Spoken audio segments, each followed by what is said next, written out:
Ce dimanche s'ouvre à Rome le synode convoqué par le pape François sur la vocation et la mission de la famille dans l'Église et dans le monde contemporain. Et cette assemblée fait suite au synode de l'année dernière où déjà il était question de la famille. Comme le pape inaugure ce synode par la messe en la basilique Saint-Pierre avec les mêmes textes que ceux que nous venons d'entendre, je vous invite à lire son homélie qu'il est facile de trouver sur Internet. Et dans 15 jours, il canonisera Louis et Zélie Martin, les parents de Sainte Thérèse de l'Enfant Jésus. Et là aussi, il sera intéressant d'écouter ce qu'il dira en cette occasion. Déjà la semaine dernière, son homélie était tout un programme. Le pape clôturait alors à Philadelphie la 8e rencontre mondiale des familles. Il nous rappelait, je le cite, la tentation d'être scandalisé par la liberté de Dieu qui fait tomber la pluie sur les justes et sur les injustes en contournant la bureaucratie des milieux officiels et les cercles restreints. Et le pape ajoutait que mettre en doute l'œuvre de l'Esprit donnait l'impression que cette œuvre n'a rien à voir avec ceux qui ne font pas partie de notre groupe, qui ne sont pas comme nous, est une tentation dangereuse. Cela non seulement bloque la conversion à la foi, mais encore constitue une perversion de la foi. Fin de citation. Le pape François nous invite à ouvrir notre cœur pour être à l'écoute de l'Esprit Saint. Ouvrons nos cœurs pour accepter la liberté de Dieu. Dieu est souverainement libre. Pour un séminariste, comme pour une religieuse, comme pour un prêtre, comme pour un évêque, comme pour tout chrétien, nous ne prions pas pour faire plier Dieu à notre volonté, mais nous prions pour entrer peu à peu dans la sienne. Cette liberté de Dieu, n'oublions pas que nous en avons été les premiers à en faire l'expérience. Dieu nous a aimés le premier, et si nous l'aimons, c'est en retour, et c'est en réponse à son amour. Cette liberté de Dieu, celui qui devient curé, cher Jean-Baptiste, en fait l'expérience aussi. C'est l'évêque qui lui demande d'accepter cette mission, et si le curé acquiesce, c'est qu'il entend dans cet appel de l'évêque l'appel de Jésus lui-même. Le nouveau curé ne se donne pas sa mission, il la reçoit. Alors combien sommes-nous, évêques et prêtres religieux et religieuses, à avoir répondu à du Seigneur? Même si dans un premier temps, la réaction était « tout Seigneur, mais pas ça. Tout, mais pas moi. Mon voisin, oui, mais pas moi. » Et finalement, nous avons répondu à cet appel car nous savions au plus profond de notre cœur que malgré nos fautes et nos faiblesses, c'était un appel à une relation d'amitié et d'intimité plus profonde avec Jésus. Un appel à collaborer avec lui sous une forme particulière au salut, à l'annonce de la bonne nouvelle. Un appel qui nous était personnellement adressé, que l'Église a confirmé par la voix de l'évêque. Cette liberté de Dieu, celui qui se sent appelé à se marier en fait l'expérience aussi. Il quitte son père et sa mère, il s'attache à sa femme ou sa femme à son époux, mais c'est parce que Dieu, dans sa liberté, lui a façonné une aide à son image.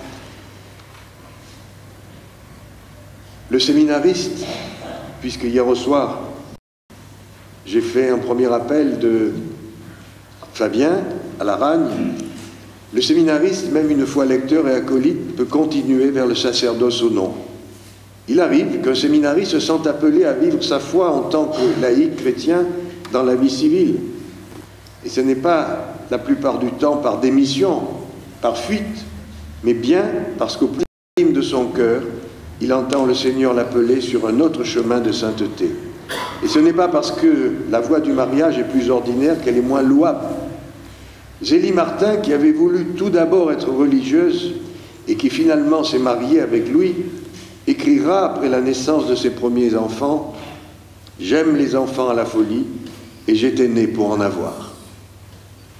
Martin ne s'était pas accrochée à son idée d'être religieuse. Elle avait été suffisamment souple à l'écoute de Dieu pour accepter d'autres vues de Dieu sur elle. Cette liberté de Dieu, enfin, les parents en font l'expérience, car aucun de leurs enfants ne se ressemble. Parfois même, ils ne les comprennent pas. Une des filles, Martin, était dotée de déficiences physiques et intellectuelles.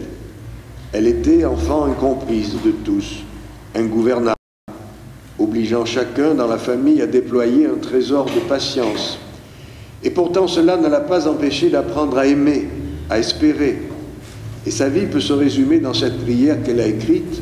« Mon Dieu, dans ma vie, où vous avez mis peu de ce qui brille, faites que comme vous, j'aille aux valeurs authentiques, dédaignant les humaines pour estimer et ne vouloir que l'absolu, l'éternel, l'amour de Dieu à force d'espérance. » La famille ne tire son origine ni de la liberté d'un individu, ni des lois d'une société. La famille tire son origine de Dieu lui-même.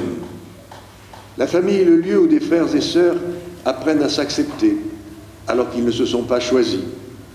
La famille où nous grandissons nous a été donnée, et elle est le lieu de l'apprentissage du don de soi, du don réciproque et du soutien mutuel. Toute famille a ses forces et ses faiblesses.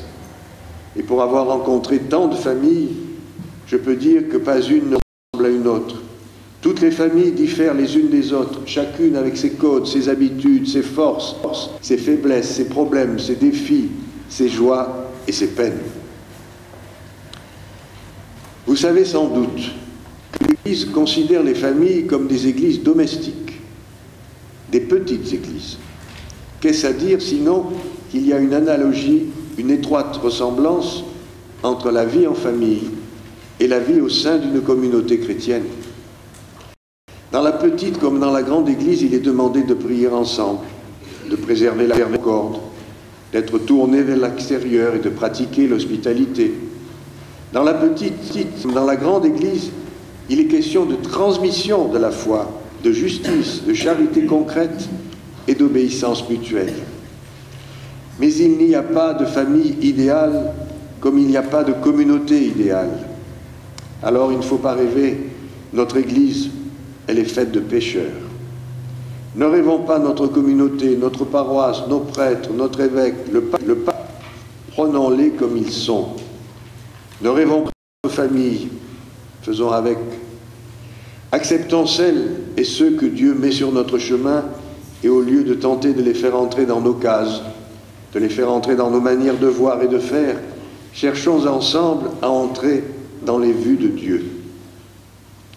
Nous sommes de la famille de Jésus, parce que dans sa liberté, il l'a voulu ainsi. Alors ne posons pas de limites là où Dieu n'en met pas. Dans l'évangile d'aujourd'hui, les disciples veulent poser des limites, des frontières, ils veulent déterminer qui mérite d'approcher Jésus et qui ne le mérite pas. Et ils écartent les enfants. Ils veulent Jésus pour eux tout seuls, mais Jésus se fâche. Laissez les enfants venir à moi, ne les empêchez pas, car le royaume de Dieu est à ceux qui leur ressemblent. Dans les familles et dans les communautés chrétiennes où Dieu nous a placés, dans ces familles et communautés que nous n'avons pas choisies, Jésus nous invite à être comme ses enfants, c'est-à-dire qu'il nous invite à être sans idées préconçues, sans arrière-pensée. Il nous invite à être au contraire curieux, ouverts, émerveillés, admiratifs les uns des autres. Alors, est-ce qu'aujourd'hui, nous allons écouter sa parole? Mon cher Jean-Baptiste, je suis heureux de te confier les paroisses du secteur de la Saulce. C'est un beau secteur et tu prends la suite du Père Fournier, que je remercie pour le dévouement avec lequel il a exercé sa responsabilité, et je tiens à lui exprimer ma reconnaissance pour sa disponibilité à chaque fois que je lui ai confié une nouvelle charge. Merci aussi au Père Bedin et au diacre, j'ai oublié son prénom, André Vallée, pour assurer l'intérim pendant cette année. Quant à toi, Jean-Baptiste, je connais tes dons d'organisateur, tes qualités intellectuelles aussi. Et tu es riche d'une double culture, celle de ton Vietnam natal et celle de la France. Tu es un meneur, un fonceur, mais attention de ne pas aller trop vite. Prends le temps d'observer. Prends le temps d'écouter. Un bon général apprend à écouter, à observer et à marcher au pas de son armée s'il veut remporter la victoire. Il prend garde d'éviter le risque de courir devant tout seul. Je te remercie d'avoir accepté cette nouvelle charge. Tu sais l'affection que j'ai pour toi. Tu es l'un de mes fils très chers, puisque de mes mains que tu as reçu le sacre l'ordre. Ma porte, tu le sais, te sera toujours ouverte. Et maintenant, prions.